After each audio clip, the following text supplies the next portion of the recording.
Right each of the following as decimals. A part 5/10। तो नीचे हमारा 10 है तो इसका मतलब, और ऊपर जो डिजिट है न्यूमरेटर में वो भी सिंगल डिजिट है तो इसका मतलब आ जाएगा 0.5। B part 3 + 7/10। अब 7/10 में पॉइंट लगेगा। 7/10 में भी हमारा ऊपर डिजिट सिंगल है 7 और नीचे हमारा 10 है तो 0.7। तो 3 + 0.7। अब 3 और 0 प्लस कर देंगे, 3 का 3.7। अब सी पर 200 + 60 + 5 ये बन गया सारा 265। 265 फिर 1/10 का मतलब क्या है 0.1, 0.1 तो 265.1। D part 70 + 8/10। अब 8/10 का मतलब क्या है 0.8, क्योंकि हमारा नीचे 10 है तो पॉइंट के बाद एक ही डिजिट होना चाहिए तो बन गया 0.8। तो 70 + 0.8 तो इसका मतलब 70.8 बन गया। 70 और 0 को प्लस कर देंगे तो 70.8। नाउ ई पार्ट 88/10। अब ऊपर हमारे 2 डिजिट हैं लेकिन नीचे हमारा 10 है तो इसका मतलब पॉइंट के बाद एक डिजिट होना चाहिए। तो इसमें हमारा जो पॉइंट आएगा वो 8 के बाद आएगा तो आप पॉइंट आएगा 8.8। Now F part 4/2/10। अब ये मिक्स्ड में है, पहले इसको कन्वर्ट करेंगे इम्प्रॉपर में। 10 को 4 से मल्टीप्लाई किया 40, 40 में 2 प्लस किया 42/10। अब नीचे हमारा 10 है तो इसका मतलब जो ऊपर हम न्यूमरेटर में पॉइंट लगाएंगे वो पॉइंट के बाद एक डिजिट होना चाहिए। तो इसका मतलब जो पॉइंट है वो 4 के बाद लगेगा तो 4.2।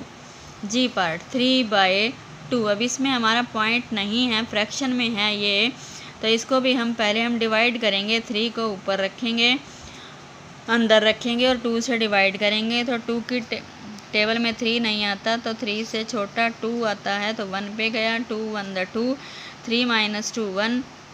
अब हमें पूरा डिवाइड करना, रिमाइंडर नहीं बचाना।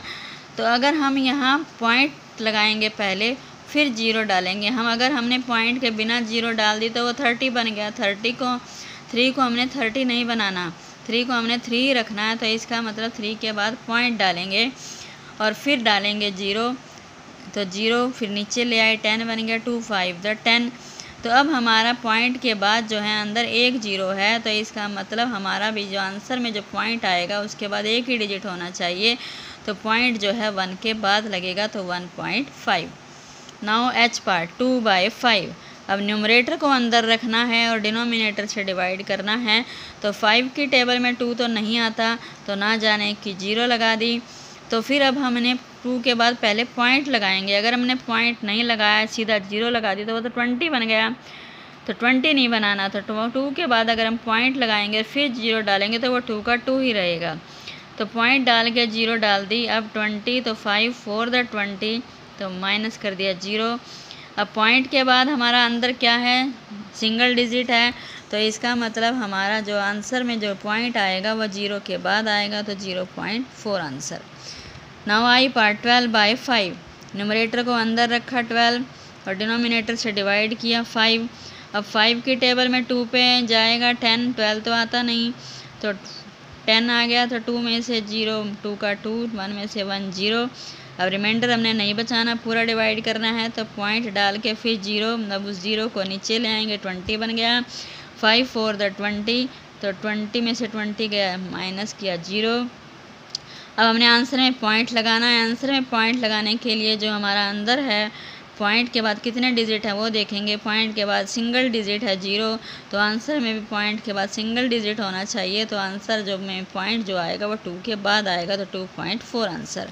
नाउ जे पार्ट 3/5। 5 को 3 से मल्टीप्लाई किया 15, 15 में 3 प्लस किया 18, 18/5। अब 18 को अंदर रखा 5 से डिवाइड किया तो 5 की टेबल में 18 तो आता नहीं, 18 से छोटा आता है 15। 5 3 15, 18 में से 15 गए 3।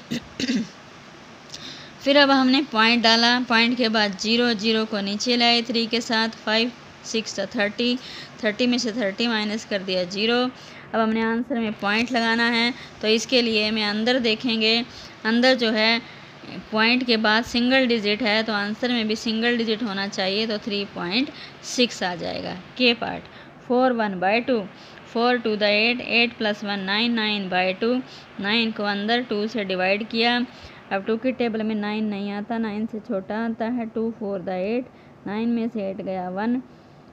अब 9 के पीछे पॉइंट डाल के 0 लगा देंगे, 0 को नीचे ले आए, 10 बन गया। 2 5 द 10, 10 में से 10 गया 0। अब 9 के बाद सिंगल डिजिट 0 है, तो इसका मतलब हमारा आंसर में जो आएगा पॉइंट तो वो आएगा 4 के बाद, तो 4.6।